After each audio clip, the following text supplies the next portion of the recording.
Hey, it's me, Destin. Welcome back to Smarter Every Day. I did a video and I put Mr. John the butterfly farmer in it, and you had a bunch of questions about butterfly farming. So we're gonna do a video about butterfly farming. Is that okay with you? That's good with me. So I'm gonna tell you what this paper is at the end of the video, but this is pretty important for my family. But for now, let's go learn about how butterflies are made, or how they, yeah, let's do that.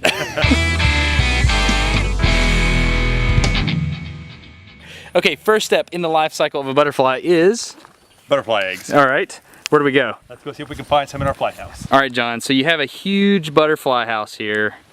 How do you know where the caterpillars are gonna be? I bring in a certain host plant. I know that spice bush swallowtail will only lay eggs on a few plants, and one of them is a sassafras tree. So they have favorite plants? Yep, called their host plant. But there's, look at all, I mean, all these plants right here have flowers and stuff. They will not lay an egg on anything but this. Man, that's amazing. So you put one little sapling in here and you get everything you need? Yep, and when this one has about what I want on it, I just take this pot out and I bring another one in. Oh wait, what's happening here? She's about to lay an egg. No way. So she's laying an egg on the bottom side? Yep. So can we see that egg that she just laid? That and probably several others. Yeah. So she just laid that egg. She laid one of these two right here. And I caught it on film. And here she comes again. No way. Come on, girl. If you notice, she comes up to the plant downwind. Bam, I got it that time. All right, she did not lay. Is that normal? I just don't know what I'm looking. Oh. She laid. Mess that up. I should probably listen to the butterfly farmer. Okay, and I assume at this point they hatch, right? Yes, that's right. Next step, they'll be hatching. And in fact, let's go over next door. Man, those are little. And these guys are actually, this is not their smallest. This is actually, they're probably already in their second instare. Second what? Instare. Instare? Or basically step, the process between them molting. Most Lepidoptera molt between 4 and 5 times. Turn around. I think there's a caterpillar on your butt. Oh, really? Oh, wait, there is. You said the word we can't say. Oh, the B word? Yes. I'm sorry. Go catch more butterflies. I'm sorry, I won't say that again. So yeah, this is a sassafras tree. Put the sleeve on it. Uh-huh. And then the caterpillar. Oh, man. So he looks like he's got a huge head, but he doesn't, does he? Right, yeah, his actual head is just right down there on the very end. Is he supposed to look like a snake? Yeah, exactly. Which no bird likes. His first 6 legs there are actually his permanent legs. Those are his only true legs. So what you're saying is those legs will make it through metamorphosis? Right. As an insect, he only really has 6 legs. So let's also see if we can catch a caterpillar as it's switching to its pupa. What do you mean, switching to its pupa? The caterpillar will actually split its skin the same way it does molt and actually come out of the caterpillar as a pupa. Really? It doesn't build one? No, that's actually a common misconception.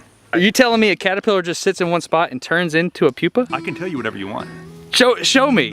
Yeah, if you look down, there should be a silk, basically a tether line that he has just running right across his back. Oh, I see it. Their silk is quite a bit like spider silk. It's extremely strong for its size. Hey, what am I seeing? There's something moving inside the skin. No, I think you're actually about to get to watch him split and turn into a pupa. What? Mm-hmm. This should be good. The caterpillar skin is splitting, and the pupa is actually going to wriggle right out of the caterpillar skin. I cannot believe we're catching this.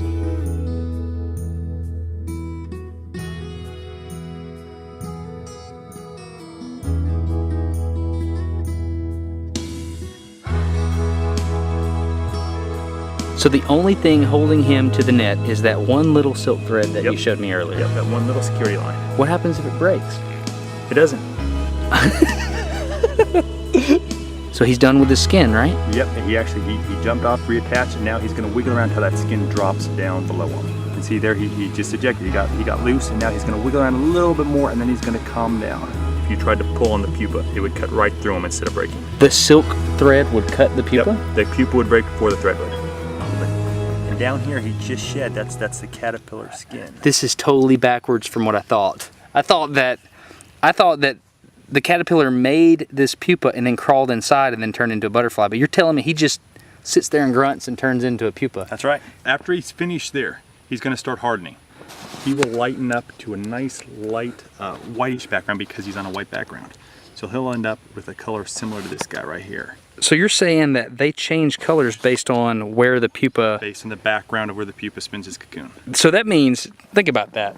That means that this when he was a caterpillar, he had to look at the color he was on and remember it. And then somehow, I don't know how, I don't think anybody does.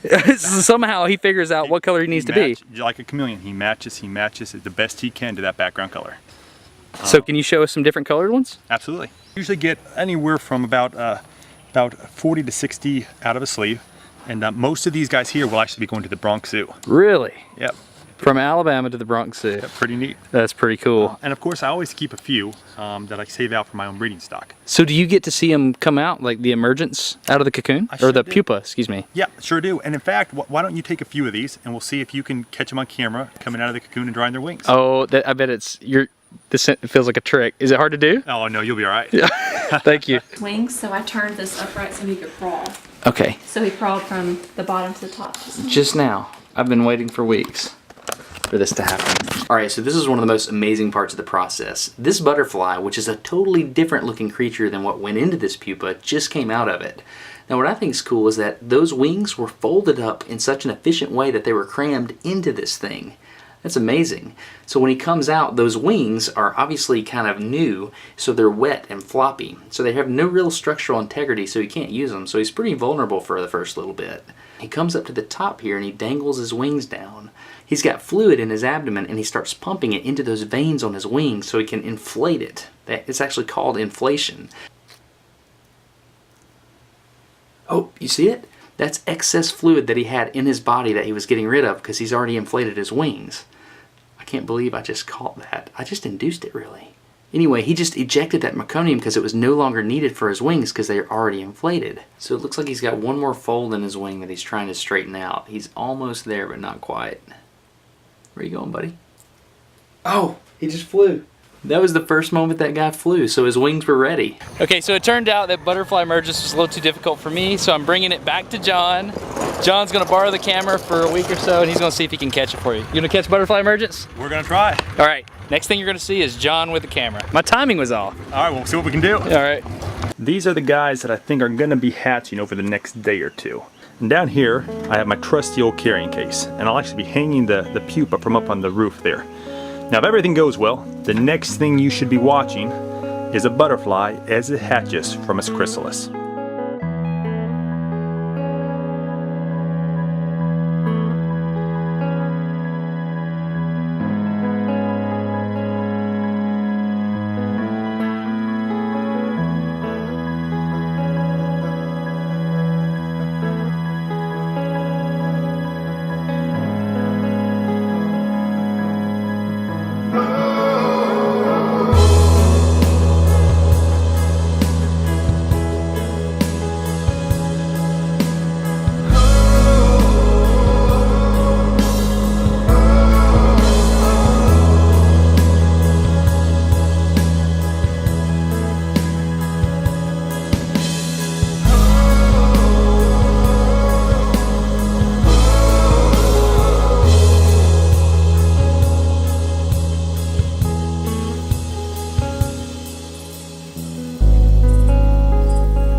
Oh no, a little bit in a hurry there. A little bit higher.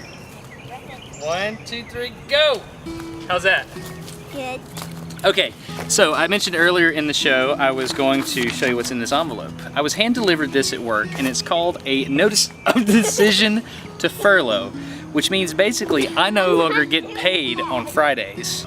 This is a pretty big deal as a dad of 3, so there's a way you can help me out of this situation. I'm very thankful that Audible.com has decided to use Smarter Every Day to advertise. You know, I don't run advertisements on Smarter Every Day, so this is a pretty big deal. During this time, please consider going to audible.com/smarter and clicking on the free trial. That would help me a lot. They're audiobooks, you can listen to tons of different types, but I'm gonna let her tell you what her favorite is. Okay, this is my favorite book. It's called The Dawn Treasure. I like it very much because they go on adventures and they are actually in a picture frame and they try to go to the end of the world. Going where? To the end of the world. They don't have a Tell them who wrote it. by See, it's loose. And tell them who's in it. I like. Reepicheep. Let's see if I can find a picture. Who's that? Reepicheep. If you look on some of his videos, you can see a little Reepicheep right here. Okay, you want to swap back? Yes, swap. I used Audible before they asked me to advertise. Clearly now's a good time for me. You're smart people, you know what's up here. Anyway, I'm Destin. You're getting smarter every day. Audible.com/smarter. Free trial, that helps me out. Have a good one. Who planted these flowers? I did. Yeah? One of my favorites is right here. What color is it? This little pink one? That's your favorite, huh? Let me show you one that's not following the rules. I didn't know flowers had rules. It's not attached. Oh, so the base of the bloom, that's strange. Why would it do that? Your favorite place you ever gone? I like Peru a lot. Maybe that. Are you filming that? Maybe.